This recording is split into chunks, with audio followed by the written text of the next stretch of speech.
జాతీయ ప్రధాన కార్యదర్శి శ్రీ నారా లోకేష్ బాబు గారు యువగలం పాదయాత్రని ఈరోజు సాయంత్రానికి ముగిస్తున్నటువంటి విషయం అందరికీ కూడా తెలుసు. తెలుగుదేశం పార్టీ, జనసేన పార్టీ కలిసి రేపు మాని ఎల్లుండి బుధవారం నాడు 20వ తారీఖున విజయనగరం జిల్లా నెల్లిమల్ల నియోజకవర్గం భోగాపురం మండలం పోలిపల్లి దగ్గర యువగలం విజయోత్సవ సభతో పాటుగా తెలుగుదేశం పార్టీ, జనసేన కలిసి ఎన్నికల శంఖారావాన్ని పూరించాలని చెప్పి నిర్ణయం చేశాం. ముఖ్యమంత్రిగా ఉన్నాడు. ప్రజాస్వామ్య వ్యవస్థలో రాజకీయ పార్టీలు ఏ సమావేశాలు పెట్టుకున్నా, ఏ కార్యక్రమాలు చేసుకున్నా ఎప్పుడు అడ్డంకులు సృష్టించినటువంటి సందర్భాలు ఆంధ్రప్రదేశ్ చరిత్రలో ఎప్పుడూ లేవు. కానీ ఈయన ముఖ్యమంత్రి అయిన తర్వాత నేను, నా పార్టీ తప్ప ఇంకొక పార్టీ ఈ రాష్ట్రంలో ఏ కార్యక్రమాలు చేయడానికి వీలు లేదని చెప్పి 4 సంవత్సరాలుగా ఏ విధంగా వ్యవహరిస్తున్నారో రాష్ట్ర ప్రజలందరికీ కూడా తెలుసు. ముగింపు సభ ఉత్సాహవంతంగా జరుగుతుంది. నాకు తెలిసి తెలుగుదేశం పార్టీ చరిత్రలో ఇంత ఉత్సాహంగా ప్రతి ఒక్కరూ పాల్గొవాలని వచ్చిన సందర్భాలు ఎప్పుడూ లేవు. రాష్ట్ర నలుచెరగల నుంచి, తెలంగాణ రాష్ట్రం నుంచి, దేశంలో ఉన్నటువంటి ఎవరైతే చదువుకున్న వాళ్ళు, ఉద్యోగస్తులు ఉన్నారో వాళ్ళందరూ కూడా సభకి వచ్చి సంఘీభావం తెలియచేయాలని చెప్పి చాలా ఉర్రూతలు ఊగుతున్నారు. విశాఖపట్నంలో ఈ సభ జరపాలని ఆంధ్ర యూనివర్సిటీ స్థలం అడిగితే వైస్ ఛాన్సలర్ గారు నాతోనే మాట్లాడారు. ఒక లెటర్ పెట్టండి, పెర్మిషన్ ఇస్తామని చెప్పి. 2 రోజుల తర్వాత ప్రభుత్వం, ముఖ్యమంత్రి, ఇక్కడ మొన్నటి వరకు వీసీగా ఉన్నటువంటి ప్రసాద్ రెడ్డి ఆవిడ మీద ఒత్తిడి చేసి స్థలం ఇవ్వకుండా చేశారు. ఈరోజు రాష్ట్రంలో ఏపీఎస్ఆర్టీసీ అంటే అది ప్రజా రవాణా సంస్థ.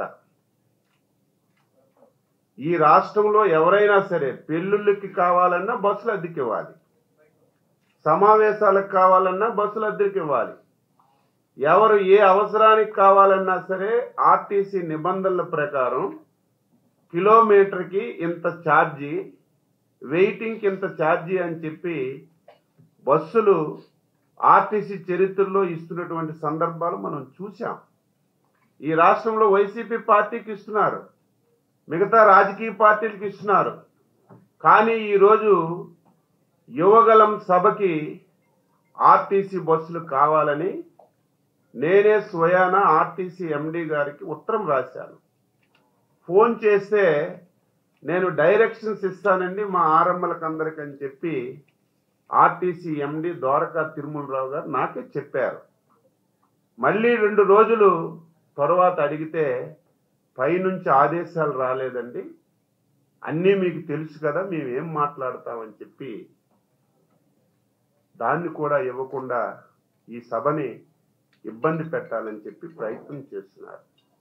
పోనీ తెలుగుదేశం పార్టీ మీద అభిమానంగా ఉన్నటువంటి కొంతమంది కాలేజీల వాళ్ళు కానీ, ప్రైవేటు వాళ్ళు కానీ, ప్రైవేటు వాహనాలు ఇస్తామని కూడా మా దగ్గరకు వచ్చి అడుగుతున్నారు. ఇస్తామని చెప్పారు. నిన్నటి నుంచి ఆర్టీఓల మీద ప్రెజర్ చేసి మీరు ఎవరైనా సరే ప్రైవేటు బస్సులు కానీ తెలుగుదేశం వాళ్ళకి ఇస్తే మీ మీద కేసులు రాస్తామని చెప్పి వాళ్ళకు కూడా బెదిరిస్తున్నారు. ఎక్కడికి పోతుంది ప్రజాస్వామ్యం? ఎప్పుడు శాశ్వతంగా ఒక ప్రభుత్వం ఉండదు. దీన్ని ప్రజలందరూ కూడా గమనించాలని చెప్పి కోరుతున్నాను. నీ పతనం ఈ రాష్ట్రంలో స్టార్ట్ అయిపోయింది.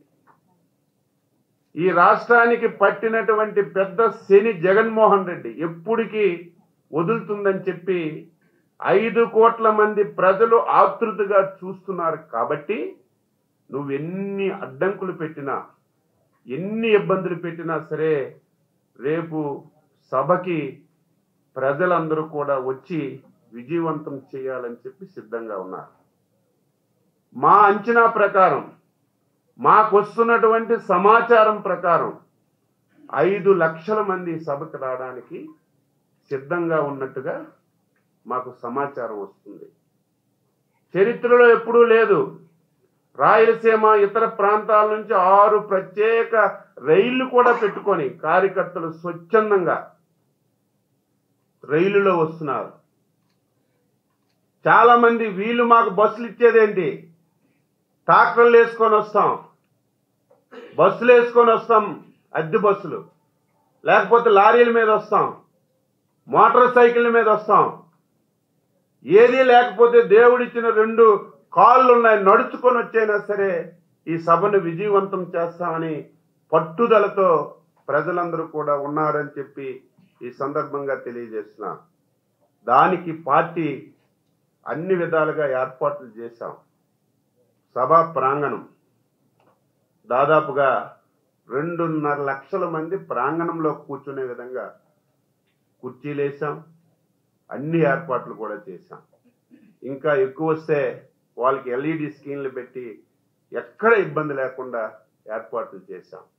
ట్రాఫిక్ సమస్యలు కూడా ఎక్కడ రాకుండా పార్కింగ్ ప్లేస్లు ఏర్పాటు చేసుకొని పార్టీ నిర్ణయం తీసుకొని ముందుకెళ్తుందని చెప్పి తెలియజేస్తున్నాను. రేపు మాని ఎల్లుండి సభకి తెలుగుదేశం పార్టీ అధ్యక్షులు శ్రీ నారా చంద్రబాబు నాయుడు గారు, జనసేన పార్టీ అధ్యక్షులు శ్రీ పవన్ కళ్యాణ్ గారు, శాసనసభ్యులు నందమూరి నటసింహం శ్రీ నందమూరి బాలకృష్ణ గారు, మా పార్టీ యువ నాయకుడు శ్రీ నారా లోకేష్ బాబు గారు, వీళ్ళు నలుగురు కూడా ఎల్లుండి సమావేశానికి హాజరవుతున్నారు. తెలుగుదేశం పార్టీ జనసేన కలిసి నియోజకవర్గాల వారీగా ఒకరికొకరు సమన్వయం చేసుకొని అందరూ వచ్చి ఈ సభను విజయవంతం చేయాలని అన్ని విధాల ముందుకెళ్తున్నాం. ఒకసారి రాష్ట్ర తెలుగుదేశం పార్టీ తరఫున యావత్ రాష్ట్ర ప్రజలకి విజ్ఞప్తి చేస్తున్నాను. రేపు జరగబోయినటువంటి సభ ఆంధ్రప్రదేశ్ భవిష్యత్తు గురించి జరిగినటువంటి సభ, మన పిల్లల భవిష్యత్తు గురించి జరిగిన సభ. ఈ రాష్ట్రానికి 4 సంవత్సరాలు 8 మాసాల నుంచి నరక యాతనక అందరం గురయ్యాం. అభివృద్ధిని ఉక్కుపాదంతో అణచివేశారు. ఈ రాష్ట్రంలో ఉండడమా బతకడం అనే ప్రతి ఒక్కరూ బాధపడుతున్నటువంటి తరుణంలో జగన్మోహన్ రెడ్డికి పాడి కట్టడానికి ఈ సభ శంఖారావంగా ముందుకెళ్తుందని సందర్భంగా తెలియజేస్తూ అందరూ కూడా స్వచ్ఛందంగా వచ్చి ఈ సభని విజయవంతం చేయాలని తెలుగుదేశం పార్టీ తరఫున కోరుతున్నాం.